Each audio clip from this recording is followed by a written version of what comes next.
It's been almost 1 year since I left my job to start doing YouTube full-time. Thankfully, my channel is still alive.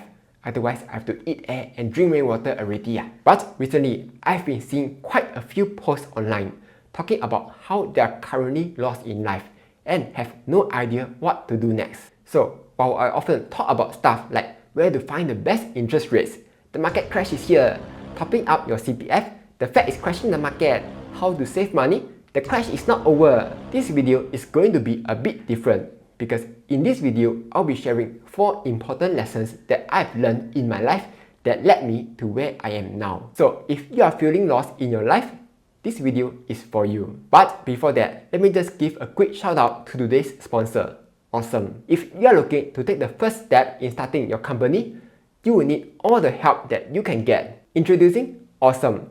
Awesome will help you take care of all your company's finance stuff, boring admin stuff, remind you to file your company reports, and they are always on hand to help you out on matters related to your company's accounts. Awesome also has a useful app where you can manage your payments and invoices all in one place, so that you can spend your time on things that matter, like building your business. So if you are looking to start your company today, you can check out the link in the description down below to get a free incorporation plus 16% off your first year with Awesome.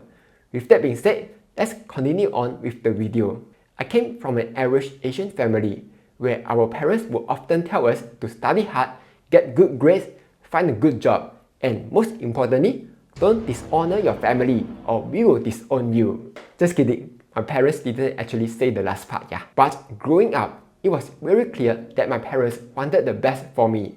They would spend tons of money sending me to tuitions, swimming lessons, piano lessons, and art lessons. So naturally, there was a strong sense of duty in me to always do my best so as not to disappoint them. But, spoiler alert, in a way, I think I did disappoint them. Okay, here's what happened. After my A-levels, I went to NUS to study, which is supposedly one of the top universities around here. And halfway through, I sort of burned out. So instead of trying my best, I was only trying not to fail. Because at that time, I didn't see what's the point of studying hard if all of us are going to graduate anyway, find a job anyway, and work our entire lives. So that is exactly what I've done. I graduated anyway, found a job anyway, and was prepared to work my entire life, just like everyone else. But if there's anything that I'm good at, it is the fact that I can work super hard. The moment I found a job, I started dedicating my life to it. I would be a yes boss, okay boss kind of guy.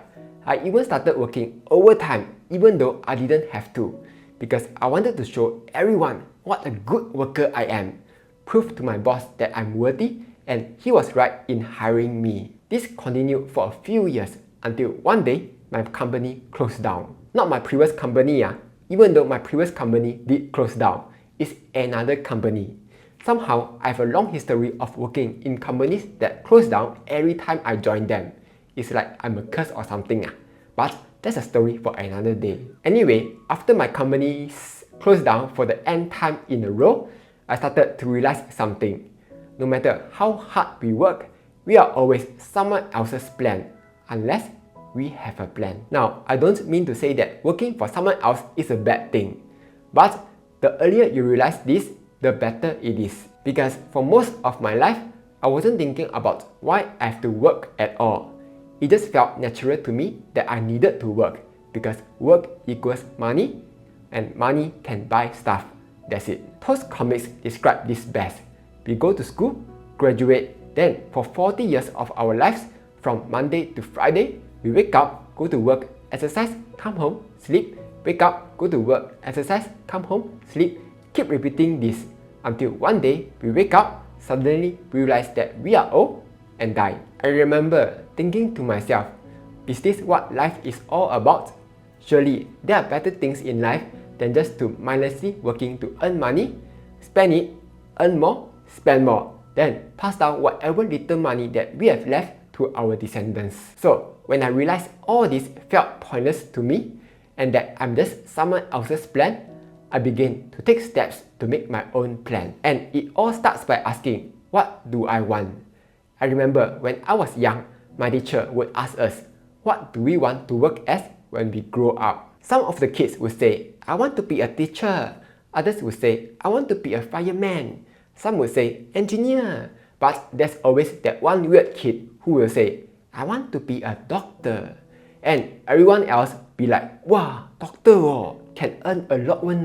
Looking back, I now realize that was the wrong question to ask.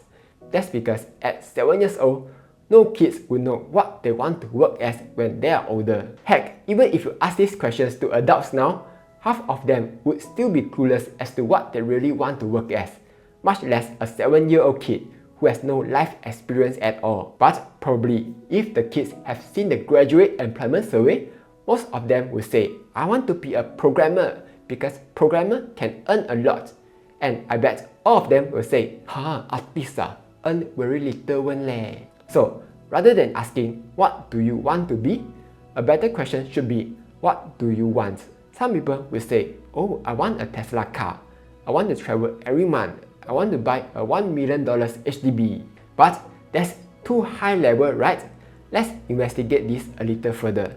Let's use the $1 million house example. So then, why do you want a $1 million house? Or I want to buy the house because it has a good view or because it has a lot of space. Then we keep going on. Why do you want a good view? Why do you want more space? If you ask enough questions, eventually we will come to one fundamental reason. Because it makes us happy. And with that, we have found our purpose in life, to be happy. Without this reason, we would be lost and not knowing what to do next. But what exactly makes us happy? Everyone is different, right? Some want to travel the world, others want to retire early. And for me, right now, I just want to talk nonsense on YouTube. So that's why it's important to know what we really want. Without that, we would just be mindlessly working for others for our entire lives. But of course, it's easier said than done, right? If it's so easy, everyone would be happy and we would already achieve world peace. I'm pretty sure many of us grew up with lots of dreams and ambitions. Some of us want to be the pirate king, others want to be the Hokage, until we realize those jobs don't exist. The society is a cold, cruel place where if you even dare to chase your dreams, it will ask you to wake up your idea and go back to work. But here's the thing, the best things in life don't come easy. But those things are the ones that are worth the sacrifice. If you want to find your happiness, you have to be prepared to give up something in return. When people see my channel, all they see is that subscriber count, how much I'm earning from YouTube, and glorious stuff. What they don't see is the work that I've done to reach here. I had to work my ass off. That means no more time to watch TV, no more time to meet friends, less family time, and definitely no time to pangsai for 1 hour and browse the internet. And even when I'm with my friends and family, my body is there, but my mind isn't there. Because all I could think about was, what's the next topic? How do I grow my channel? How do I pronounce market? When we watch movies about people overcoming their challenges, there's always a montage where the hero trains hard, accompanied by some motivational background music, and boom, 1 minute later, he has overcome his challenges and is now ready to fight the boss. In real life, there's no such thing unless you go and play some motivational music in the background while you work. Then that's one different story. The reality is, it is always not as simple as you think. Success is not a straight line. It's a path of ups and downs. And if you can work hard, put in the sacrifice, and maybe, just maybe, you will stand a chance of finding success. As the story goes, 2 roads diverged in a yellow road. I took the ones less traveled by, and that has made all the difference. Was it tough? Yes. But was it worth it? Hell yeah. Quitting my job is a scary experience. Every day, I fear that I would run out of money. I fear that I would make the wrong decisions. I fear that others would look down on me. But none of that matters, because the biggest fear of all is the fear of regret. If you don't like your job, but you're afraid of leaving your job because the outside world seems scary, just wait till you regret it one day. When we miss our chance at doing something, that regret will stay with us for our lives. What if I've done this? What if I've done that? What if I've talked to her? What if I've studied harder? These are the questions that will haunt you for the rest of your lives. That's why if you want a better life, just do it. If you want to start a business, just do it. If you want to quit your job, just do it. But find a job before that lah, of course. Otherwise your partner runs away, then you know. Most of us will live till 80 years old. Some longer, some shorter. And that's definitely not enough time to do everything, much less spending it on worrying.